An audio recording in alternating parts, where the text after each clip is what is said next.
In the end, the case did not begin with a flock. It began with dust.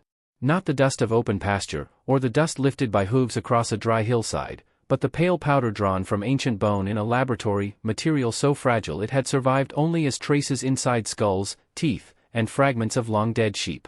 Each piece was tagged, catalogued, and separated from the world that produced it by thousands of years. Central Turkey, Iran, the Eurasian steppe, Europe, Mongolia, Ireland. A chain of remains scattered across half a continent. For a long time, sheep seemed too familiar to deserve this kind of scrutiny. Their origin story felt almost settled. Somewhere in the Fertile Crescent, people captured wild mouflon, tamed them, bred them, and slowly turned a mountain animal into one of humanity's oldest companions. A useful animal. Meat, milk, wool. End of story. But old stories can remain intact only so long as the evidence stays silent. When geneticists and archaeologists began extracting ancient DNA from sheep bones spanning roughly 12,000 years, they were not simply asking where sheep came from. They were asking whether the standard version had ever really been complete. And almost immediately, the material began to resist the narrative. Because if domestic sheep emerged once, in one neat cradle, and then spread outward in a simple line, their genomes should have carried that clarity with them. They did not. What emerged instead was a record full of interruptions, ancestries that did not line up cleanly, later populations that refused to descend in a straight sequence from the earliest known managed flocks, and a geography that looked increasingly different from the one many people imagined. The question was no longer just where sheep were domesticated. The question was what kind of event domestication had actually been. To understand why that matters, it helps to remember what sheep once meant to human beings. In the early Neolithic world, this was not a minor species. Sheep were mobile wealth. They could be eaten, milked, bred, traded, sacrificed, moved across terrain, and eventually shorn for fiber that changed what people could wear and produce. To follow the origins of sheep is to follow an infrastructure of survival. Which is why the earliest clues matter so much. One of the most important sites in this genetic reconstruction is Asikli Hoyuk in central Turkey, an early village with evidence of very ancient sheep management. The genomes recovered there appear close to the ancestry of later domestic sheep in the wider region. That finding matters because it shifts the center of gravity.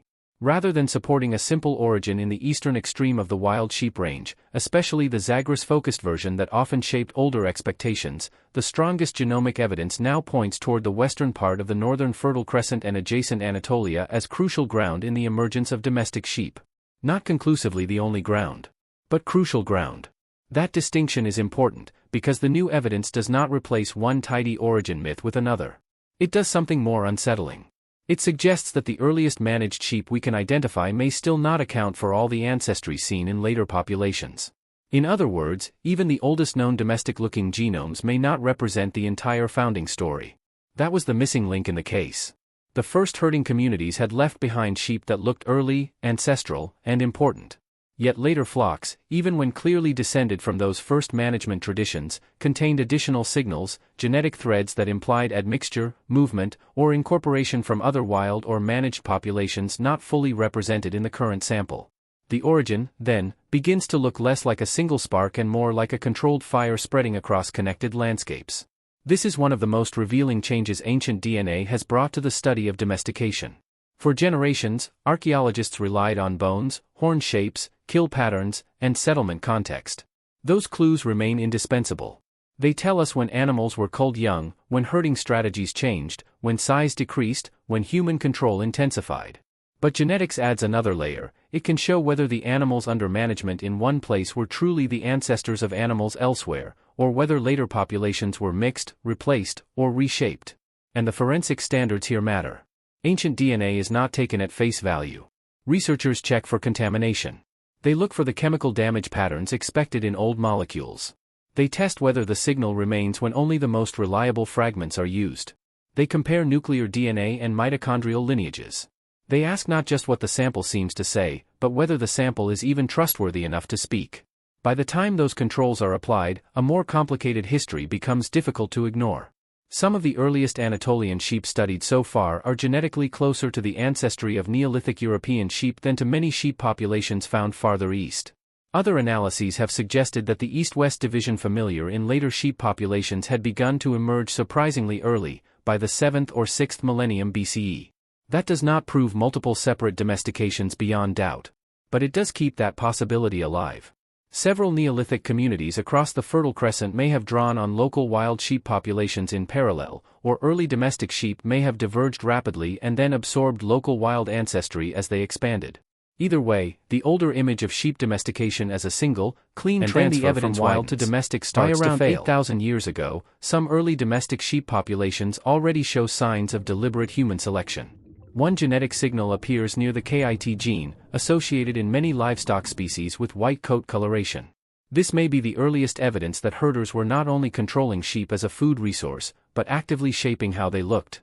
That detail is easy to underestimate. It means that very early in the history of husbandry, people were not merely keeping animals alive. They were imposing preference. Selection had begun to move beyond taming temperament or controlling reproduction. Humans were already editing appearance. The sheep was becoming not just manageable, but designed. And yet even this was not the great reversal. The greater reversal came later, and it changed the meaning of the entire record. If the first surprise was that sheep domestication appears to have been more Western, more mosaic, and less singular than many had assumed, the second was that the story did not stabilize after that. Domestic sheep did not simply spread from an origin zone and retain their identity. They were repeatedly transformed by later human movement.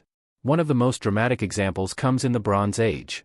Ancient genomic work now indicates that European sheep were profoundly altered by an influx of ancestry linked to populations from the western Eurasian steppe.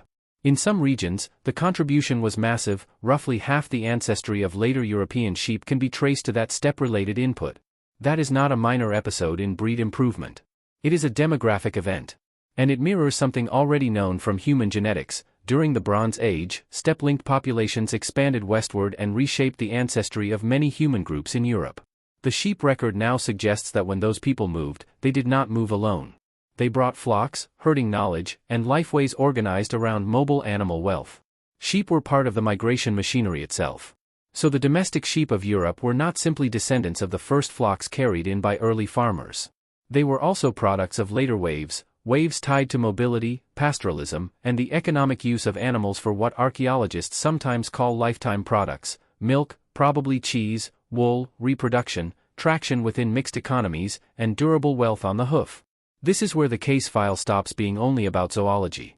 Because once you see sheep this way, they become historical witnesses. They register human decisions that no written source recorded. A buried genome can preserve a migration even when the language is gone, the carts are dust, and the campsites have vanished. Sheep carry the memory of routes. Even the wild reference points become unstable under this light. The European mouflon, once easy to imagine as a surviving relic of some untouched ancestral past, now appears genetically within domestic diversity, less an original wild ancestor than a feral descendant of domestic sheep. In other words, one of the creatures long treated as a clue to pre-domestic origins may itself be a product of domestication's aftermath. That is the kind of reversal ancient DNA makes possible. It does not just answer old questions. It changes which animals belong on which side of the question. Still, the honest version of this story is not triumphal. Important uncertainties remain. Researchers cannot yet rule out contributions from other unsampled wild sheep populations. Not every eastern signal has a securely identified source. Some models accept multiple possibilities. Some regions remain poorly sampled. Domestication, especially in animals managed across vast and connected landscapes, may never reduce to a single birthplace in the way earlier generations hoped. But uncertainty here is not weakness. It is precision. The truth ancient DNA is revealing is not that sheep came from nowhere, or everywhere, or from some sensational hidden civilization. It is more interesting than that. Sheep emerged from a world in which human communities were already experimenting, selecting, moving, exchanging, and reshaping the biology around them. Their domestication was real. Their ancestry was not simple. And that matters because sheep helped build the long material background of civilization. They fed settlements before states. They moved with farmers before roads. They crossed ecological zones that grain alone could not master. They turned grass into protein, skin into containers, fleece into insulation, labor into inheritance. If their origin story is more braided than we once thought, then the early human story braided with it may be more intricate too. A flock in a field can look almost timeless.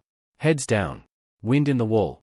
Nothing about the scene suggests laboratories, post-mortem damage patterns, Bronze Age migrations, or the quiet reclassification of an entire origin story.